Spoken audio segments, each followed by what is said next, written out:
menjelaskan tentang pengertian perencanaan pembelajaran terlebih dahulu. Apa sih pengertian perencanaan pembelajaran? Pengertian perencanaan pembelajaran secara umum yaitu proses penetapan serta pemanfaatan sumber daya secara terpadu sehingga dapat menunjukkan kegiatan dan upaya yang akan berjalan secara efektif dan efisien. Perencanaan pembelajaran juga meliputi kegiatan perumusan tujuan untuk pencapaian kegiatan pembelajaran yang telah dibuat oleh pendidik.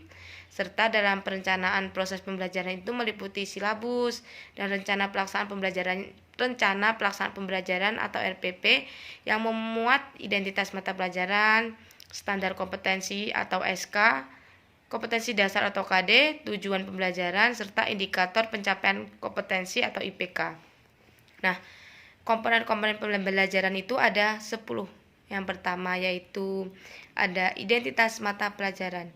Identitas mata pelajaran yaitu komponen ini meliputi satuan pendidikan, kelas, semester, program studi, mata pelajaran, dan jumlah pertemuan. Yang kedua yaitu ada standar kompetensi. Komponen ini adalah kualifikasi, kemampuan minimal dari peserta yang menggambarkan penguasaan pengetahuan, sikap, serta keterampilan yang berharap mampu tercapai pada setiap kelas dan semester untuk semua mata pelajaran. Yang ketiga yaitu ada kompetensi dasar.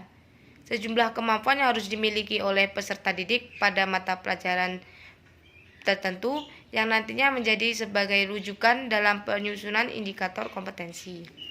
Yang keempat yaitu ada indikator pencapaian kompetensi atau IPK. Perilaku yang dapat diukur dan observasi untuk menunjukkan pencapaian kompetensi dasar yang akan menjadi acuan penilaian pada suatu mata pelajaran.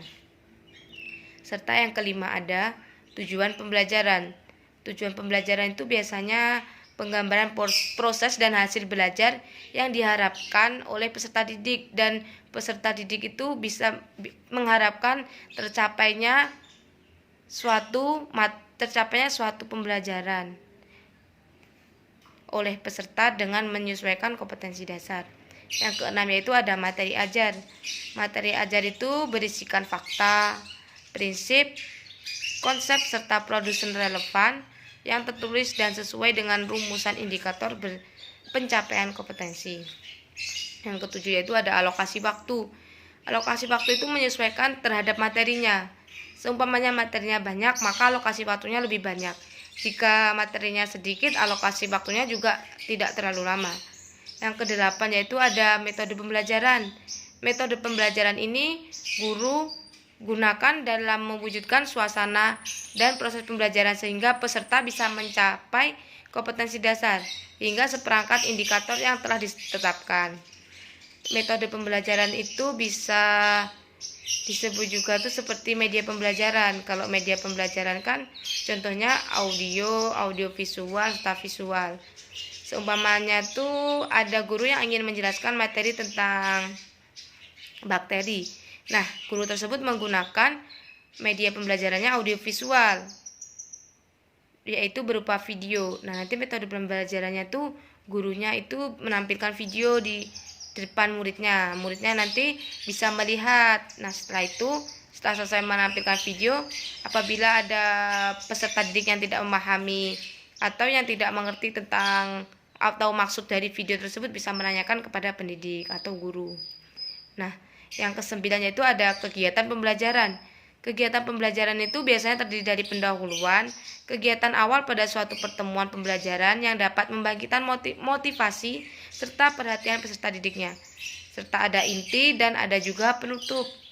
Yang ke-10 yaitu ada penilaian hasil belajar. Menyesuaikan dengan indikator pencapaian kompetensi yang mengacu standar penilaian. Nah, serta biasanya itu penilaian hasil belajar itu tergantung oleh gurunya. Gurunya biasanya berupa lembar kerja siswa atau berupa tugas gitu. Tadi kan saya sudah menjelaskan tentang komponen-komponen perencanaan pembelajaran. Yaitu pertama tadi ada identitas mata pelajaran. Identitas mata pelajaran itu bisa disebut tuh dengan komponen ini meliputi satuan pendidikan, kelas, semester gitu. Yang kedua itu ada standar kompetensi. Nah, yang ketiga ada kompetensi dasar. Yang keempat ada indikator pencapaian kompetensi. Indikator pencapaian kompetensi atau IPK itu cara membuatnya tuh kita melihat kompetensi dasar terlebih dahulu, baru setelah itu kita bisa membuat IPK. Nah, yang kelima ada tujuan pembelajaran. Tujuan pembelajaran itu berupa seumpamanya guru bertujuan agar pembelajaran yang telah disampaikan bisa tercapai, yaitu peserta didiknya itu bisa memahami materi yang telah dijelaskan oleh guru tersebut. Nah, yang keenam itu materi ajar.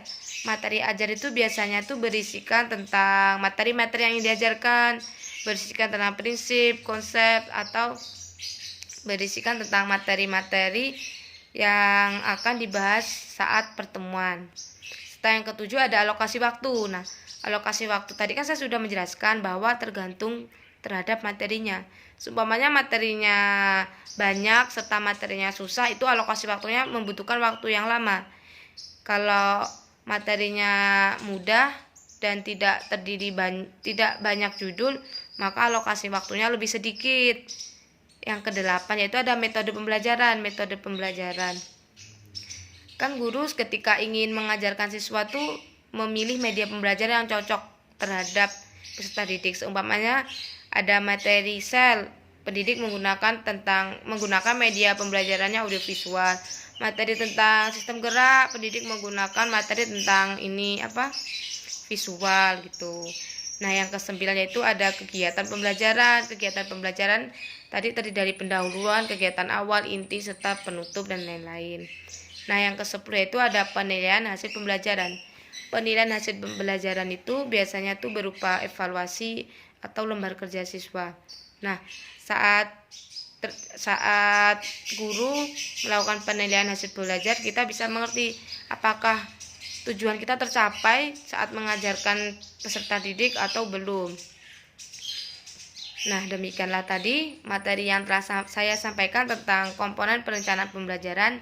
Apabila ada salah kata, saya mohon maaf, dan kepada Allah saya mohon ampun. Saya akhiri, wabillahi taufiq wal hidayah. Wassalamualaikum warahmatullahi wabarakatuh.